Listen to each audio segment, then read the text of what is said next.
With the AAA Red Bull Ampol racing team switching to Ford in 2026, Chevrolet has named Team 18 the manufacturer's new homologation team in the Repco Supercars Championship. Now, Team 18 beat out the likes of Airbus Motorsport, Matt Stone Racing, Brad Jones Racing, and Premier to become Chevy's lead organization next season. Now, despite Team 18 being named the homologation team, Chevrolet plans to form an alliance among all teams carrying the bow tie to strengthen the General Motors program in supercars. Now, Chevy supercars teams and drivers will also get opportunities to compete outside of supercars, which includes having more direct relationships with NASCAR teams as well. Now, in a statement, Team 18 mentioned its humble beginnings as a single car organization, which later expanded to two cars, and now they get the honor of being chosen to represent Chevrolet on the biggest stage in supercars. Photo there, courtesy of Team 18 itself. Kirby, coming back to you on this, did Chevrolet make the correct decision to choose Team 18 as the new homologation team for General Motors? And will they likely be landing the spot to take over Craig Loudon's wildcard program for the Enduros?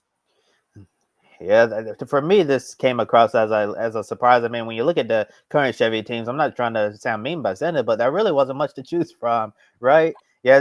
So Chevrolet, in a way, they're trying to rebuild. Well, not rebuild. I guess revamp and try to keep the same level of performance that I had. With AAA being the homologation team, and it's interesting reading this press release. They were basically saying that that we're going to work closer together, all the Chevrolet teams, so we can maintain a high level of performance in the Supercars Championship. So it looks like it's going to take all of them just to replace, one team, since AAA was just that dang good of an organization. So for Team 18, this is massive for them. I've read their story of how they came about, starting as a small, single car team, then getting two cars and continuing to improve performance year in and year out. So it's fantastic, given all the hard work that ownership group has done over the years, and to get to where they are now, that's impressive that they're able to become the homologation team.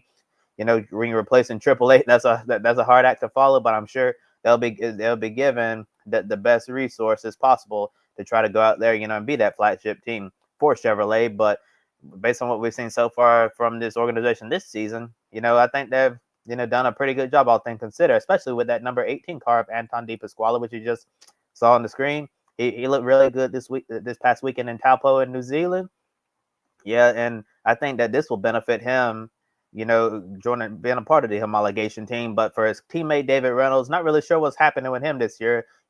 His car, on the other hand, it's been slow. He's had bad luck and just hasn't gotten the finishes that you thought that David Reynolds would get, because this is really having a rough season in that sister car as Anton De Pasquale's teammate. And in regards to Craig Lowndes, would not be surprised if Team 18 ends up taking over his wild card program, since Craig Lowndes, as we previously reported, he decided to stay with General Motors and Chevrolet instead of, follow AAA over to Ford. So I'm sure that's where Lowndes will end up going, but who knows, maybe one of the other Chevrolet teams will end up, taking Lowndes on. And Josh, you mentioned all the Chevy teams right now. It seems like Chevrolet might lose one of those teams, because I know Brad Jones Racing recently been linked to becoming the second Toyota team next year, alongside Walkinshaw Andretti United. But yeah, interesting decision to make Team 18 the new homologation team for GM.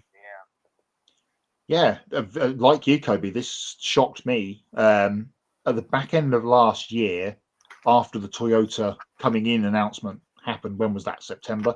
Yeah, it was Sandown weekend. So yeah, it was September. So from sort of there until Christmas, the rumbling of there being a second Toyota team pointed all things were pointing towards Team 18, who have been sponsored quite heavily and for quite a long time by Toyota forklifts over the last few years. So there was already I know it's a very loose one, but there was already a Toyota tie-up there. But it's gone the other way, and they're now going to be the Chevrolet team. Erebus probably, now, if you take AAA out of the Chevrolet power rankings, I suppose, because we know they're going to Ford, as you mentioned, probably puts Erebus as the top Chevrolet team. They're building chassis for DJR, who are a Ford team, So perhaps that wouldn't work. So that knocks them off the list. So yeah, it goes down to Charlie Schwerkow and Team 18. Yeah, it's going to be big for Chevrolet. I like that line about them having, more opportunities for their drivers to go and do other things. We saw Brock Feeney at Martinsville a couple of weeks ago. Obviously, he would end up being a Ford driver if he stays with Triple Eight, which we imagine he will. So if he wants to do some NASCAR stuff in a Chevrolet, then he needs to get a wriggle on over the next year or so and get that done. But perhaps it would open up potential for some GT3 Corvettes to race in GT World Challenge Australia. We saw one of them winning. We'll talk about it when we get to the EPI update in a minute. We saw one of them winning in Asia over this past weekend. I think that's the first Chevrolet GT3 win outside of the States. So there's that. You mentioned BJR, Brad Jones Racing. So Toyota would want a second team with the 2 Walkinshaw cars and perhaps 2 others. Well, if it's going to be Brad Jones Racing, they're currently running 4 cars.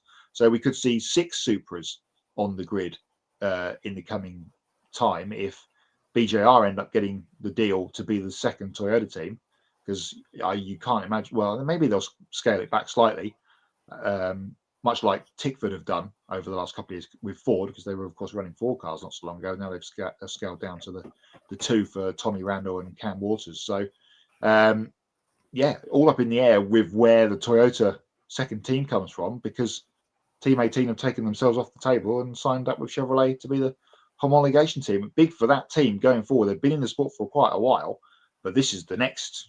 And they've not won that many races, really, even thinking about it. Winterbottom won a couple of years ago at Hidden Valley, but they've not been the most successful, certainly not in terms of Erebus, Tickford, Triple Eight, those kind of that realm of teams, DJR.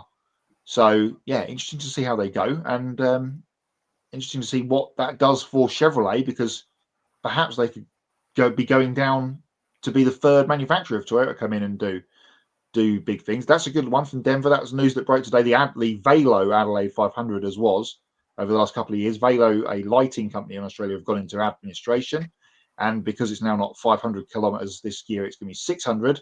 It's now going to be called the BP Adelaide Grand Final going forward, which is cool. I like that idea. It's going to be good. And yeah, Denver picking up on the Lounsey thing. He's going to be with GM, as we know, and you mentioned Dick Kobe. Super Cheap Auto, of course, on that car.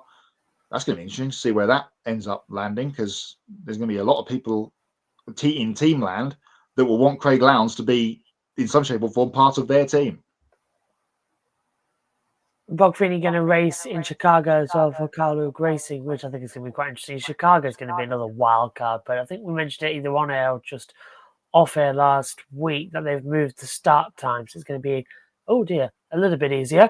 I'd love to say I can see you two, but the monitor that you're on decided to turn off, and currently I have absolutely no idea what's going on. No script. These technical issues are still plaguing us.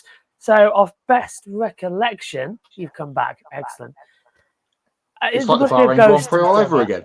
I know. We're sponsored by Tag Heuer this evening. Thanks, George Russell. Everywhere.